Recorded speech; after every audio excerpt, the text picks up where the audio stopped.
All right, welcome back to the Knives Fast channel, guys. It is time to say hello to Ren, Stimpy Powder Toast Man, Log, TV, and Skeleton. And let's get started. If you are not subscribed to the Knives Fast channel, get on board. Let's go and hit that notification bell after you hit the subscribe and stick around. We have some fun. We have live streams. We do all kinds of fun stuff. Now, this knife comes by way a loaner from my friend Justin over at White Mountain Knives. Guys, if you have not checked out White Mountain Knives, you should do so. They are super cool, great stock, great people, good customer service. And you can get 10% off with code KnivesFAST at checkout. It's that simple. Now, this is a knife from AM8. AM8 Knives, which is a branch of Miguron Knives. And this is the AM8 Knives Kovog folding pocket knife, AM8-005 BK or black. And very cool. So slide out box. In this case, it seems to have gotten a little bit of messed up in transit or something like that. So here's what we have, guys. And you know, I'm just going to start off by telling you, you're not going to hear a lot of negativity from me on this one. I love this knife. There's a couple things to point out, but just spoiler alert, I love this knife. This is probably my favorite Miguron / AM8 knife. Now, this is designed by Sam Lau over there. It is, look at this nice chamfering around the edges and around the lock bar. Really, really good. You have this terrific looking milling and some shred carbon fiber, which I think looks great with that pivot. Very cool. You do have a tooled pivot on this side, lock bar insert there, and over travel stop as well. And then Miguron does this with the more interesting milling here on the, so it looks like a design feature rather than just a big giant cutout on the lock bar cutout. And then you've got a milled titanium pocket clip. Got about that much sticking out of your pocket, which was not an issue for me. 2 screws. It is right hand tip up carry only. Carries wonderfully, guys. It's very thin in the pocket. This blade kind of comes over into the crease of your pocket. Not a big deal at all. Now, you do have a front flipper, but we'll talk more about that. And I'm not sure what the hole in the front flipper is, but that's fine. Your stop pin is in the back. You have a really cool looking back spacer with some kind of decorative milling. It is not really jimping, which is fine with me, of course. And open construction. Let's look at that while we're here. You do have milling on both sides. This is a fairly lightweight knife, and it is very thin and contoured, by the way. I forgot to almost show you my favorite part. Very, very cool. Now, blade. This is what speaks to most people, especially like that. That thing just looks mean. I don't know what they call this because I haven't been able to find a lot of information, but I would call this kind of a aggressive modified sheep's foot. Man, I just got fingerprints all over that blade. And you do have this really, come on. Sorry, trying to clean it off here. All right. A really interesting kind of scimitar looking tip. I got some kind of gunk on the blade there, guys. I'm sorry. Oh, well. It'll come off. There we go. All right. So you have horizontal lines up here on the flat. You have vertical lines on the blade. You have the AM8 logo here and this kind of clothes hanger-ish shaped, blade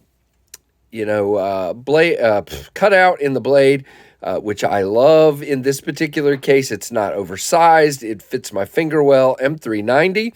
So back to the blade shape. I mean, to me, it's kind of a sheep's foot, but again, you have this great belly going on here, maybe a scimitar kind of look, maybe a little bit of a curved cleaver thing going on. Who cares? It's great. So ergonomically, guys, back here, I do have 4 fingers and it feels wonderful. It's a little slim, but I actually like it, guys. No jimping here. You do not need it. Your thumb goes into that thumb ramp and it feels great. You can come on up here. You can do this.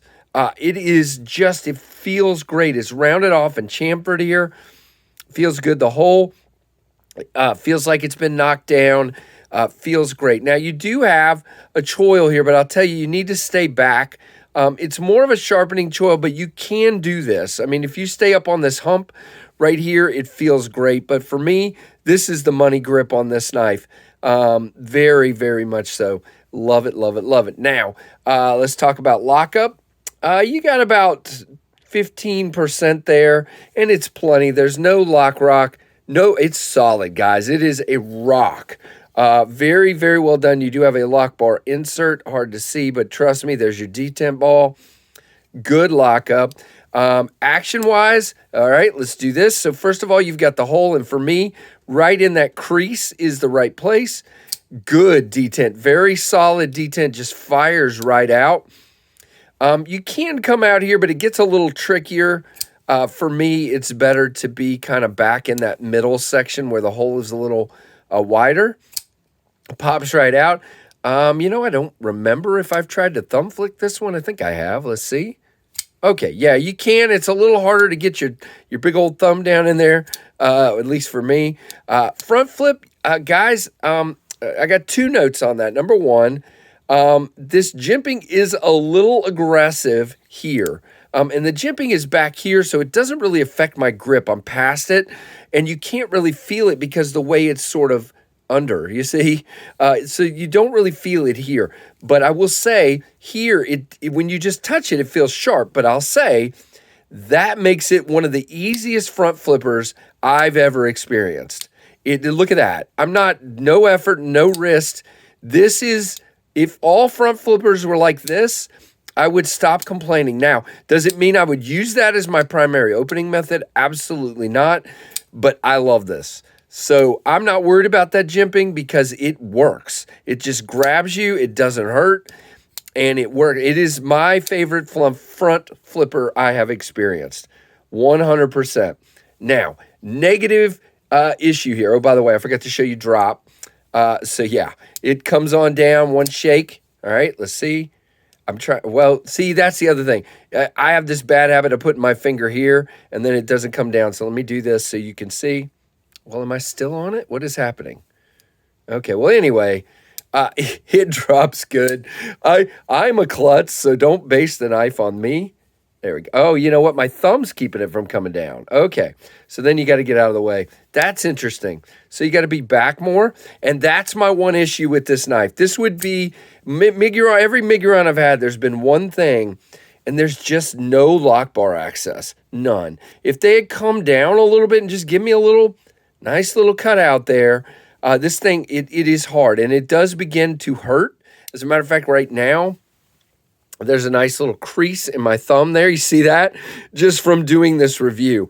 I am disappointed in that because I want to own this knife. If it had this cut out, I would be buying one of these. That is how much I love this knife, but that is a problem. You have to really dig down in there to get it. It does move well. It is a little stiff.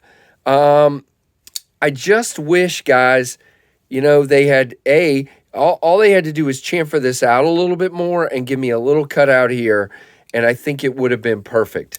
That's the problem. Now, cutting performance, guys, it is a very thin stock, as you can see there. We'll go over specs in just a second. Yes, I know I'm going long, but I really dig this knife, so it is what it is. Nice and thin, and that gives you, again, just... Oh, well, and I screw it up the first time. Now, that was the angle. It was not the knife. But just nice and clean. It cuts really, really well. It is great for piercing, for breaking down boxes and cutting into things. Really, really nice.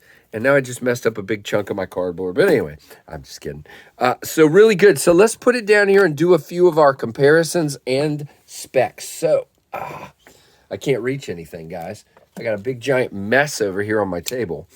All right, so there is the Ontario Rat 1, which is significantly bigger. By the way, this is a smaller knife, but I dig it. So it's a little bit bigger handle and blade than the Rat 2. Again, it's a 4-finger knife for me, and it feels great. If smaller knives felt like that, I think I'd be all right. So, all right. So these are currently available at White Mountain Knives for $189.88. 10% off of that. Obviously, if you use code KnivesFAST, it is 7.39 inches overall. It is 3.25 on the blade length, which is great for this size of knife. 0.12 on the blade stock. M390 is your steel with a 59 to 61. You do have a satin finish, plain edge. 4.16 on the handle. Again, great. Titanium and carbon fiber on the handle. It's a front flipper or a hole deployment. Tip up only on the right side. 3.74 ounces, which is great. And again, made in China and designed by Sam Lau. So there you go, guys. The Miguron Kovog. And I'm telling you, this thing is a lock bar, a little lock bar recess here away from being a absolute home run. It is light. It is thin. It is a slicer. It feels great in the hand. Again, if that wasn't, again, can you do it? Yes. But again, just sitting here doing it over and over again, it starts to really bug me. But just a little cutout. And this thing would be, it's a 95% right now. It'd be 100, man. Just would. So really, really love the AM8 Kovog. Thank you, Justin. This will be going back to Justin, guys, but I really have enjoyed checking it out. Let's do it this way. Open. There we go. Now you can see it. And thank you guys for your support. Let me know what you think down in the comments on this one. Give me a thumbs up. And thank you ever so much for your support and for bearing with this longer video than usual and for watching the Knives Fast channel.